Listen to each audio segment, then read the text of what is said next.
నిజంగానే ఈ కామినేని శ్రీనివాసు ఇట్లాంటి అవాకులు చవాకులు తప్పుడు మాటలు నిజంగా చిరంజీవి గారికి విలువిచ్చి మర్యాద ఇచ్చి సొంత అన్నలాగా ఆయన్ని అభిమానంతో చూసుకుంటే చివరికి పవన్ కళ్యాణ్ ఇట్లాంటి చాలామంది ఇట్లాంటి తప్పుడు మాటలు మాట్లాడి ఎన్ని నిందలు మోసాం ఈరోజు దాకా కూడా. దాదాపుగా ఒక 3-4 సంవత్సరాలుగా ఎన్ని నిందలు మోస్తూ వస్తున్నాం. నిజంగా చిరంజీవి గారు ఇవాళ రాసినటువంటి ఉత్తరమే పవన్ కళ్యాణ్ వాగినప్పుడే రాసి ఉంటే కనుక అతను నోరు మూతపడేది, జగన్ గారి మీద కూడా ఇంత విషం చిమ్మేటువంటి పరిస్థితులు ఉండేవి కాదు. సరే, మంచికో చెడుకో చిరంజీవి గారిని కూడా స్వాగతిస్తున్నాను. ఇట్లాంటి దుర్మార్గులు కామినేని శ్రీనివాసు, బాలకృష్ణ లాంటి తప్పుడు మాట్లాడేవాళ్ళు, దుర్మార్గులు, కిరాతకులు, నోళ్లు మూయించేటువంటి మంచి పని ఇవాళకైనా చేశారు చిరంజీవి గారు. ఆయన తక్షణం స్పందించినందుకు మనస్ఫూర్తిగా ఆయన స్వాగతిస్తున్నాం. ఆయన మాటల్ని ఆయన రిలీజ్ చేసినటువంటి ఆ ఉత్తరాన్ని, జరిగిన సంఘటనలు చెప్తూ, అంటే అంత గొప్పగా వాళ్ళని చూస్తే ఈ రోజుకి మేము తప్పులు చేసి ఉంటే సినిమా ఇండస్ట్రీ పట్ల మేము తీసుకున్న నిర్ణయాలు తప్పుడు నిర్ణయాలు అయితే నారా చంద్రబాబు నాయుడు గారిని, పవన్ కళ్యాణ్ గారిని ఇద్దరిని నేను నిలదీస్తున్నాను. మేమిచ్చిన జీవో ఈ రోజుకి మీరు ఎందుకు ఇంప్లిమెంట్ చేస్తున్నారు? రద్దు చేయాలి కదా. మా నిర్ణయం తప్పుడుదైతే, సినిమా పరిశ్రమ పట్ల మేము తీసుకున్న నిర్ణయాలు తప్పుడు నిర్ణయాలు అయితే మీరు ఎందుకు రద్దు చేయట్లేదు? అదే జీవోను అనుసరించి వాళ్ళకి మీరు అందరికీ సినిమా రేట్లు ఎందుకు మీ దగ్గరికే రావాలని ఎందుకు కోరుకుంటున్నారు? ఆ రోజు జగన్మోహన్ రెడ్డి గారు సినిమా వాళ్ళని కాళ్ళకాడికి పిలిపించుకోవడం అని మీరు దుర్భాషలాడింది. మరి ఇవాళ మీరేం చేస్తున్నారంటున్నారు? ఎవరి కాళ్ళు బ్లాక్లో అమ్ముకోవచ్చు కదా, మీరెందుకు నియంత్రిస్తున్నారు? మీ కాళ్ళకాడికి ఎందుకు రావాలని కోరుకుంటున్నారు?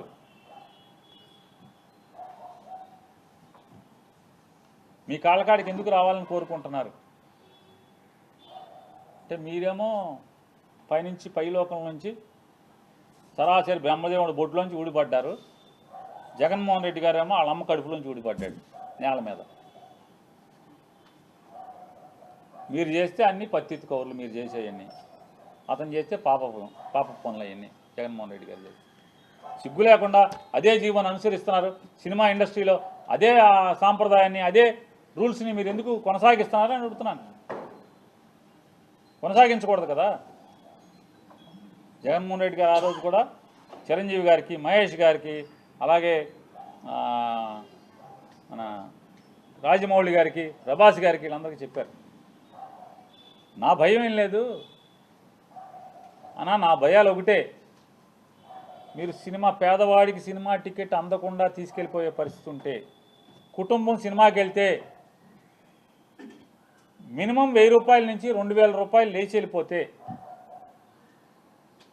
ఇవాళ ఓటీటీ వచ్చేసినాయి, నెలకి 100 రూపాయలు కడితే చందా మొత్తం అన్ని సినిమాలు ఇంట్లో చూసే పరిస్థితి ఉన్నప్పుడు, టీవీ స్క్రీన్లు కూడా మారిపోయినాయి. అన్ని ఓఎల్ఈడీలు ఇట్లాంటి రకరకాల డిజిటల్ 8,000K 10,000K భవిష్యత్తులో ఇంకా మారిపోయే పరిస్థితులు ఉన్నాయి. హై క్వాలిటీతో, హై రిజల్యూషన్తో cinema sound system, effective sound systems వచ్చేసినాయి టీవీల్లో. సినిమా దెబ్బతినేస్తుంది. సినిమా థియేటర్లు కళ్యాణ మండపాలు గాను, కాంప్లెక్స్లు కానీ మారిపోయే పరిస్థితులు వస్తాయి. మీరేసుకుంటాక సినిమా థియేటర్ దొరికే పరిస్థితి ఉండదన్నా, మీరు ఆలోచించండి అన్నా అని చెప్పి అందరికీ చెప్పారు. అందుకోసమే తప్పితే వేరే ఏం కాదు. సామాన్యుడికి ఇదొక్కటే మాత్రమే ఎంటర్టైన్మెంట్ అయిన, తెలుగువాడికి ఎంటర్టైన్మెంట్ అయిన సినిమా పరిశ్రమ మూతపడే పరిస్థితి వస్తుంది. థియేటర్లు ఉండవు, క్లోజ్ అయిపోతాయి థియేటర్లు అని చెప్పారు. అందుకు గురించి తప్పితే నాకేంటన్నా, మీరు ఎవరు సంపాదించుకుంటే, మీరు 50 కోట్లు తీసుకుంటే, 100 కోట్లు తీసుకుంటే నాకేంటన్నా? మీరు కష్టపడతారు, చేసుకుంటారు. ఆయన ఇంకో మాట కూడా ఆ రోజు చర్చలో మాట్లాడారు. అన్నా, మీరు సంవత్సరానికి ఒక సినిమా 2 సంవత్సరాలకు ఒక సినిమా తీస్తే సినిమా ఇండస్ట్రీ కూడా టెక్నికల్ టీం అంతా కూడా చచ్చిపోద్దన్నా. మీరు టెక్నీషియన్స్ అందరూ కూడా మీరు ఒక సినిమా తీస్తారు, కానీ మీరు సంవత్సరానికి 4-5 సినిమాలు తీయకపోతే టెక్నీషియన్స్ ఏమైపోతారు, క్యారెక్టర్ ఆర్టిస్టులు ఏమైపోతారు? వాళ్ళ గురించి కూడా ఆలోచించండి అన్న సినిమా పెద్దలందరూ కూడా. సంవత్సరానికి ఒక సినిమా మీరు తీస్తే ఉన్నవాళ్ళు పెద్దవాళ్ళందరూ కూడా 4 సినిమాలు తీస్తే 5 సినిమాలు తీస్తే అందరూ కలిసి మరి క్యారెక్టర్ ఆర్టిస్టులు చిన్న నటులు భోజనం ఎట్లా? టెక్నీషియన్స్కి భోజనం ఎట్లా? భోజనం ఎవడో పెడతాడు? ఇదొక వ్యసనం లాంటిది, దీనికి అలవాటు పడ్డాడు, దీనికి తప్పితే ఇంకో పనికి వెళ్ళలేడు. ఇవన్నీ చర్చ వచ్చినాయి. మీరందరూ 4 సినిమాలు చేస్తే బాగుంటుంది ఒక్కొక్కళ్ళు సంవత్సరానికి కనీసం అని చెప్పారు కదా, మాట్లాడుకున్నాం కదా. ఇంత గొప్పగా సినిమా ఇండస్ట్రీ గురించి మాట్లాడాడు కదా. మీరందరూ విశాఖపట్నంలో స్థలాలు ఇస్తాను, ఇల్లు కట్టుకోమని చెప్పాడు కదా చిరంజీవి గారు.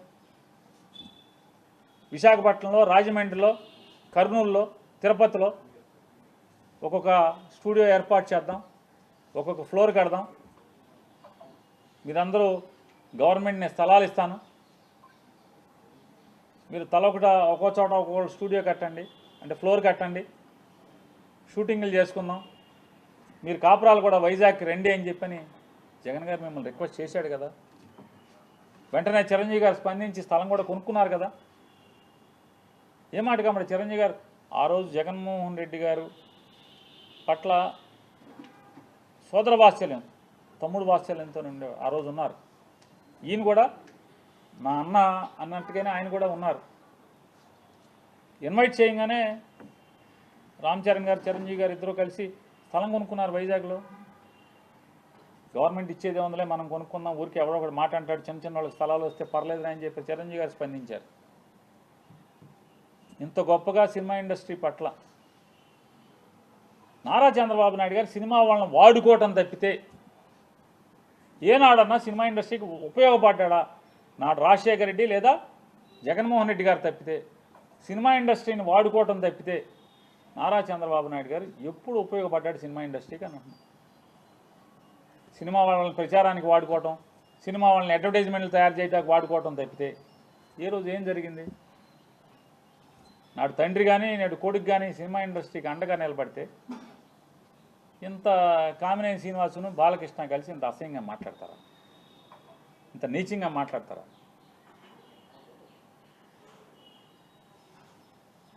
మరొకసారి చిరంజీవి గారికి థ్యాంక్స్ చెప్తూ, ఇట్లాంటి పాపాత్ముల నోళ్ళు మూయించడానికి, నోట్లో గడ్డి పెట్టడానికి మీరు ఇండియాలో లేకపోయినా విదేశాల నుంచి స్పందించి మీరు పెద్ద మనసుతో మీరు ఉత్తరం రాసినందుకు, ఈ ప్రపంచానికి జరిగిన నిజాల్ని తెలియచెప్పినందుకు మరొకసారి ఆయనకి జగన్ గారి తరఫున, వైఎస్ఆర్ కాంగ్రెస్ పార్టీ తరఫున థ్యాంక్స్ చెప్తున్నాను.